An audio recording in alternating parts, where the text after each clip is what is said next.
যারা জাতির শত্রু, ভূমিদস্যু, যারা হচ্ছে চাঁদাবাজ, সে যেই হোক না কেন, যারা জনগণের উপরে ইয়ে করবে, সে যেই হোক না কেন, তাকে কঠোর হস্তে দমন করা।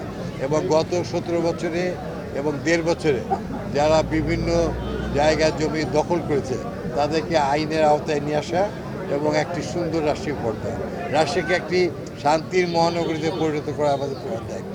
আমি আমার জীবন দিয়ে হলেও এই সমস্ত দাবি দেওয়াগুলি সারা বাস্তবায়ন করব।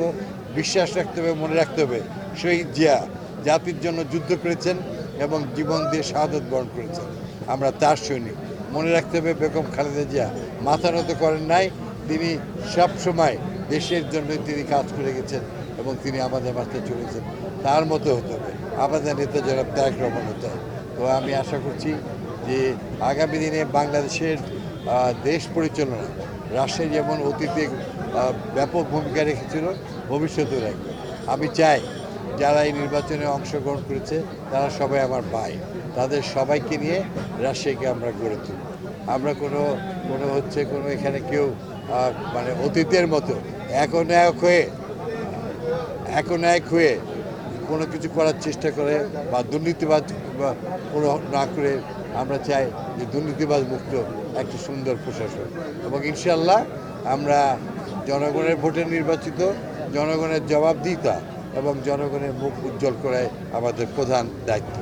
যে তাদের যে প্রত্যাশা, ইনশাল্লাহ আমরা সব কিছু আমরা পূরণ করব। আমাদের সরকার, আমাদের নেতা ইতিমধ্যেই হচ্ছে বাংলাদেশের অগ্রগতি অর্জন, দেশের স্বাধীনতার সার্বভৌমত্ব রক্ষা করা, গণতন্ত্রকে সুপ্রতিষ্ঠিত করা, 31 দফা বাস্তবায়ন এবং মায়েদের জন্য ফ্যামিলি কার্ড, কৃষকের জন্য কৃষি কার্ড এবং হেলথ কার্ড সহ অত্যন্ত জনকল্যাণমুখী এবং রাজশাহীর জন্য অ্যান্টি ফারাক্কা ড্যাম এবং রাজশাহীতে শিল্পের ব্যাপক হচ্ছে স্থাপন এবং রাজশাহীর আইটি প্রজেক্টকে আজকে বিশ্বমানের করার জন্য তিনি এখানে বলে গেছেন। এবং আমরা রাজশাহীর নিউ জেনারেশনের হচ্ছে তাদেরকে কর্মসংস্থানের জন্য আমাদের সকল প্রচেষ্টা থাকবে।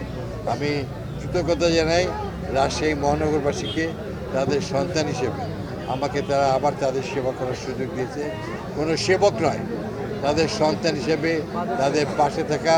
এবং এই মহানগরীর প্রথম দায়িত্ব হবে আগামী 100 দিনে 2006 সালের আগে রাজশাহী যেমন ছিল, 2004-এ happiest city in the world middle category Rajshahi ছিল, সেই জায়গায় ফিরে আসা এবং রাজশাহীকে যে সমস্ত প্রকল্পগুলি আমরা চালু করেছিলাম, বিশেষ করে আপনারা জানেন যে 4টি ইপিজেড এবং সিল্ক সিটি এবং রাজশাহীর কর্মসংস্থানের জন্য আমরা হচ্ছে আইটি প্রজেক্ট সহ সব কিছু দিয়ে এবং নতুন স্থাপনা নির্মাণ, মেধাবী ছাত্রদেরকে প্রত্যেকটি দেশের, বাংলাদেশের পাশাপাশি বাংলা ল্যাঙ্গুয়েজের পাশাপাশি জাপানিজ, ফ্রেঞ্চ এবং ইতালি এবং জার্মানি সহ যে সমস্ত দেশে কর্মক্ষম ব্যক্তির দরকার, তাদেরকে শুধুমাত্র লেবার হিসেবে আর নয়, তাদেরকে ডাক্তার, ইঞ্জিনিয়ার এবং বড় হিসেবে রাষ্ট্রের সন্তানরা তাদের কর্মদক্ষতা রাষ্ট্র থেকে ট্রেন্ড আপ হয়ে যায় তারা নেবে। আমি আশা করছি স্বাস্থ্যসেবায় রাজশাহীতে একটা বিশ্বমানের বিষায়িত হাসপাতাল আমরা নির্মাণ করব, বিশেষ করে হার্ট, কিডনি, লিভার এবং অন্যান্য যে চিকিৎসার জন্য ব্রেন। আমাদের সন্তানেরা বিদেশে যায়, পার্শ্ববর্তী দেশে যায়, আমরা চাই আমাদের ভাইরা রাজশাহী দিয়ে ধরে চিকিৎসা। আর হচ্ছে